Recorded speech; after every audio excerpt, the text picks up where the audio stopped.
பிரியமானவர்களே, வாழ்வின் வெளிச்சம் வேத வசனத்தின் மூலமாக உங்களை சந்திப்பதில் மகிழ்ந்த மகிழ்ச்சி. இந்த நாளுக்குரிய வேத வசனம் 24ஆம் சங்கீதம் 5வது வசனத்திலே நாம் பார்க்கிறோம். அவன் கர்த்தரால் ஆசீர்வாதத்தையும் தன் இரட்சிப்பின் தேவனால் நீதியையும் பெறுவான். பிரியமானவர்களே, கர்த்தரால் ஆசீர்வாதத்தையும் தன் இரட்சிப்பின் தேவனால் நீதியை பெறுவான்னு சொல்லி நம்ம பார்க்கிறோம். ஆண்டவர் உங்களை ஆசீர்வதிக்கிற தேவனாக இருக்கிறார். அவர் உங்களுக்கு இரட்சிப்பின் தேவனாக இருக்கிறார். அவரால் உங்களுக்கு நீதி கிடைக்கும்.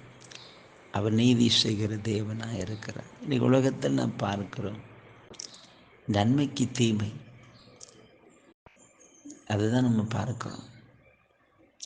இன்றைக்கு அநீதி, அநியாயம், இந்த மாதிரியான காரியங்களை பார்க்கிறோம்.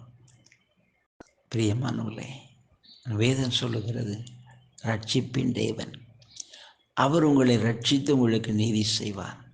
இந்த வசனம் சொல்லுகிறது ஆசீர்வாதத்தையும் நீதியையும் பெறுவான்.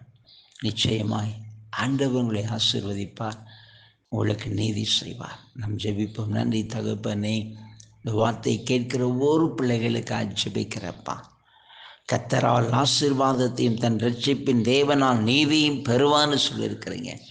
இந்த வார்த்தையின்படி உடைய பிள்ளைகளை ஆசீர்வதிங்க. பிள்ளைகள் அம்மீன் சுதந்திரம் அப்பா, உடைய நன்மையை சுதந்திரிக்கட்டும். ஒடுக்கப்படுகிற ஆண்டவரே, நசுக்கப்படுகிற ஆண்டவரே மக சோதர பிள்ளைகளை கண்ணோக்கி பார்த்து அவளுக்கு நீதி செய்யுங்கப்பா. இந்த கரம் இறங்கட்டும். இந்த நாளில் ஒரு அற்புதத்தை செய்யுங்க. வல்லமையுள்ள கரமுடைய பிள்ளைகளுக்கு மத்தியில் இறங்குவதாகப்பா. ஆண்டவர் கிருபையாக இறங்கி உடைய பிள்ளைகளுக்கு உதவி செய்து உடைய பிள்ளைகளை ஆசீர்வதித்து மகிழப்படும் சில அன்புக்காக நாங்கள் உம்மை துதிக்கிறோம். நல்ல பிதாவே, ஆமென், ஆமென்.